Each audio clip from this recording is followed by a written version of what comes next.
तो राहुल गांधी की एक और भविष्यवाणी सही साबित हुई है। प्रधानमंत्री दूसरी बार रोए हैं दोस्तों, और ये दोनों बार जो उनकी आंखों से आंसू निकले हैं, गोदी मीडिया को इंटरव्यू देते हुए निकले। सबसे पहले मैं आपको दिखाना चाहूंगा कि राहुल गांधी क्या बोलते हैं और कल आज तक के कार्यक्रम में किस तरह से प्रधानमंत्री रोए, ये कहते हुए कि मुझसे कोई गलती ना हो जाए, और फिर वो अपनी स्वर्गीय मां को याद करके रोए, ये कहते हुए कि मुझे तो मेरी मां के निधन के बाद गंगा ने अपना बेटा बना लिया है। राहुल गांधी ने क्या कहा था और प्रधानमंत्री नरेंद्र मोदी के आंसू देखिए। आप प्रधानमंत्री के भाषण देखते हो, घबराए हुए हैं, शायद कुछ ही दिनों में आंसू निकल आए। कोई गलती ना हो जाए।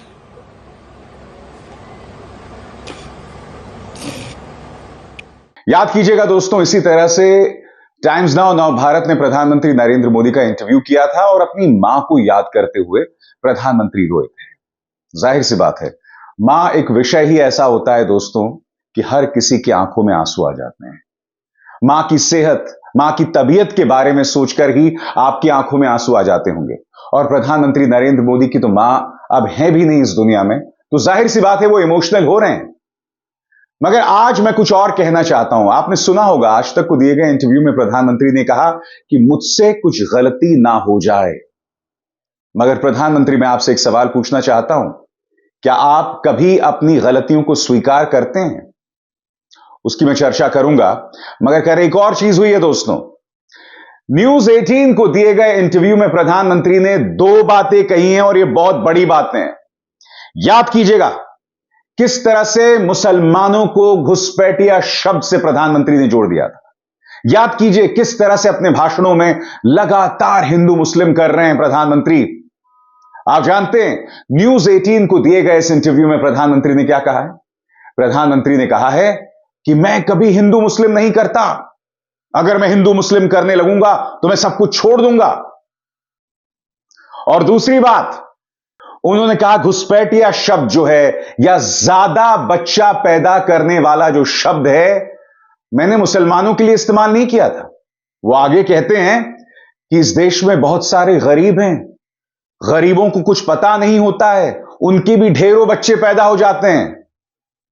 प्रधानमंत्री इस इंटरव्यू में दो बड़ी बातें कह रहे हैं। पहली बात कि उन्होंने ज्यादा बच्चा पैदा करने वाला मुसलमानों के लिए इस्तेमाल नहीं किया था, बल्कि गरीब ढेरों बच्चे पैदा करते हैं। और दूसरी बात, मैं कभी हिंदू मुस्लिम नहीं करता। हाथ कंगन को आरसी क्या दोस्तों, वो बयान, वो शर्मनाक बयान सुनाते हैं जिस पर चुनाव आयोग ने जेपी नड्डा को नोटिस भेजा था, प्रधानमंत्री को नहीं। सुनिए प्रधानमंत्री ने क्या कहा था। और पहले जब उनकी सरकार थी, उन्होंने कहा था कि देश की संपत्ति पर पहला अधिकार मुसलमानों का है।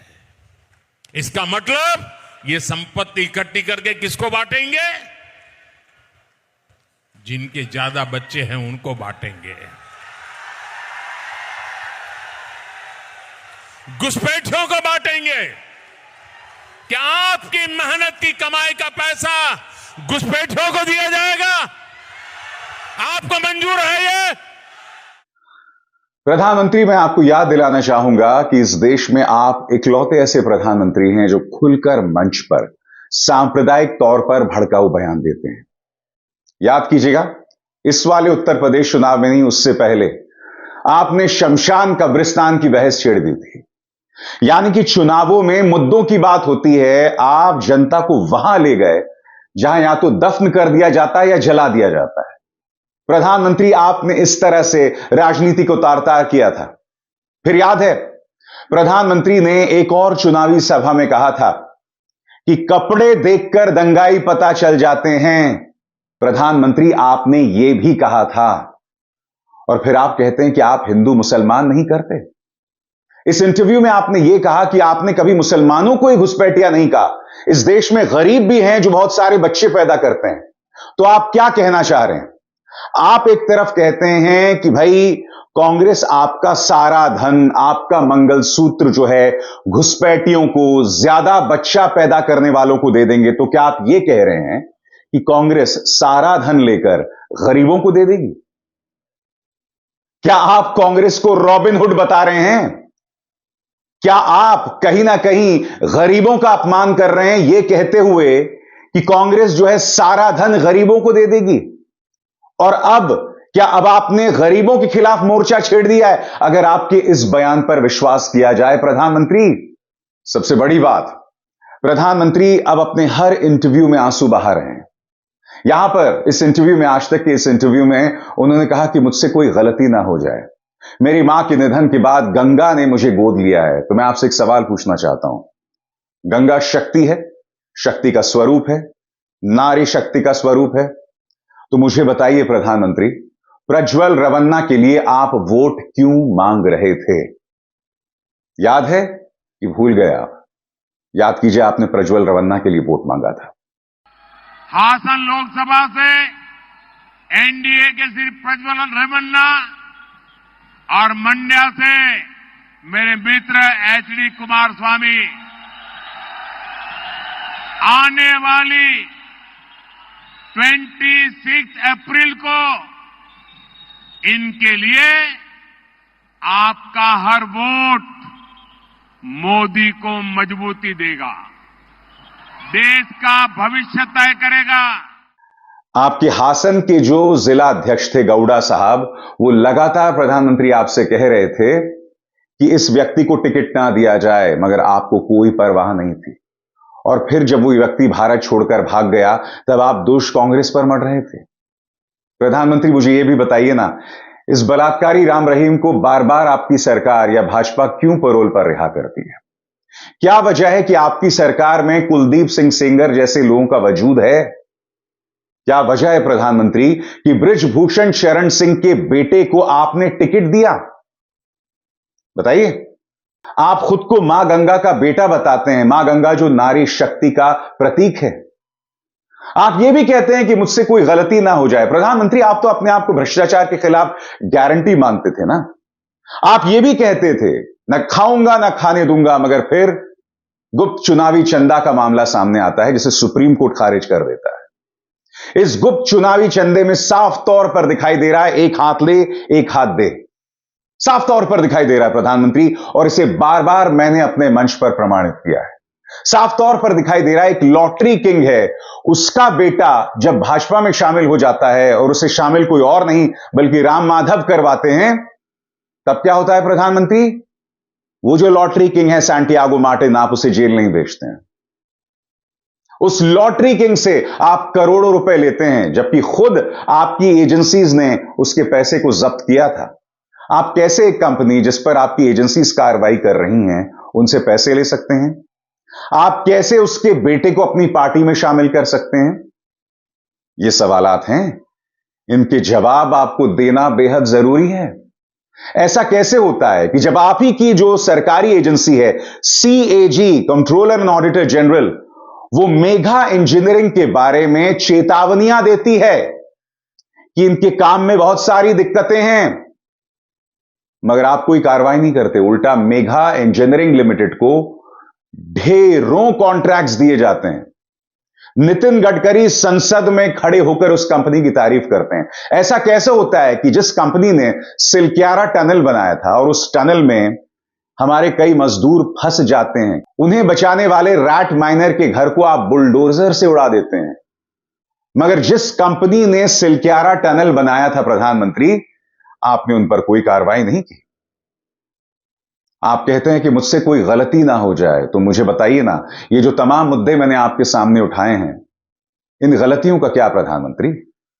बताइए।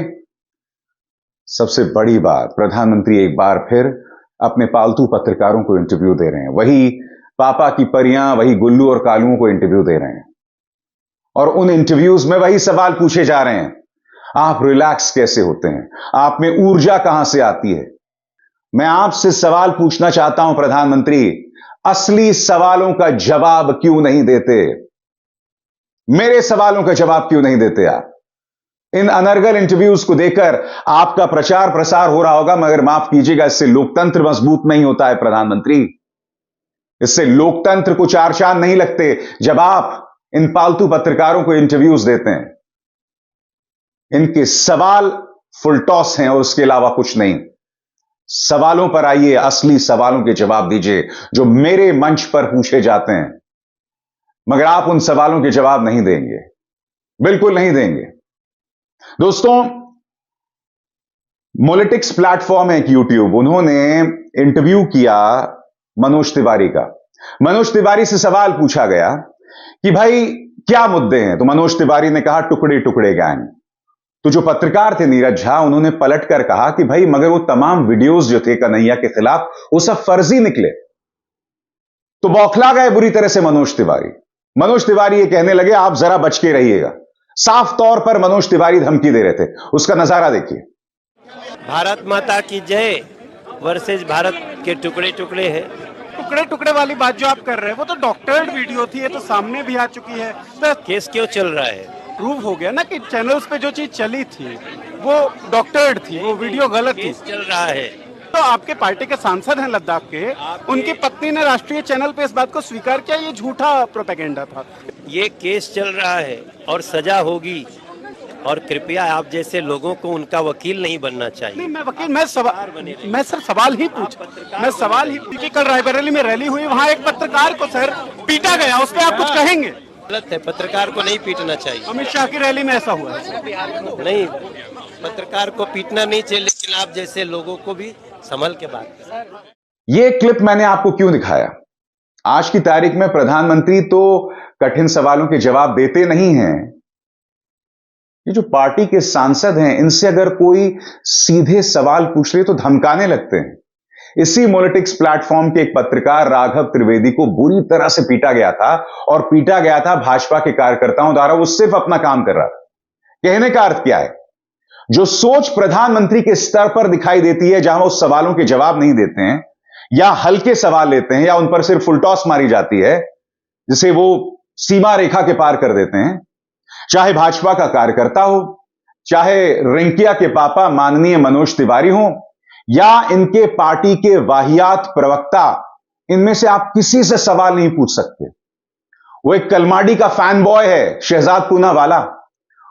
उसके मैंने कुछ वायरल क्लिप्स देखे हैं, ऐसा बौखलाता है, ऐसा बौखलाता है। पहली बात तो ये, जब ये व्यक्ति कांग्रेस में था तब प्रधानमंत्री नरेंद्र मोदी के बारे में न जाने किस तरह से अश्लील बातें करता था। अब बीजेपी में चला गया है, थूक कर चाटने की आदर्श मिसाल है। तो चाहे कलमाडी का फैन बॉय हो, भाजपा का कार्यकर्ता हो, मनोज तिवारी हो, ये लोग सवालों का जवाब नहीं देना चाहते हैं।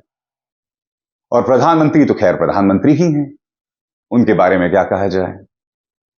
ये तमाम मुद्दे हैं दोस्तों, इनका जवाब दिया जाना जरूरी है। और राहुल गांधी ने बहुत वाजिब बात उठाई कि जैसे जैसे चुनाव बढ़ेंगे प्रधानमंत्री के आंसू निकलने शुरू होंगे। मां की बात करना बहुत अच्छा है प्रधानमंत्री। हम सब भावुक हो जाते हैं अपनी मां को लेकर, और मैं आपकी भावनाओं का दिल से सम्मान करता हूं।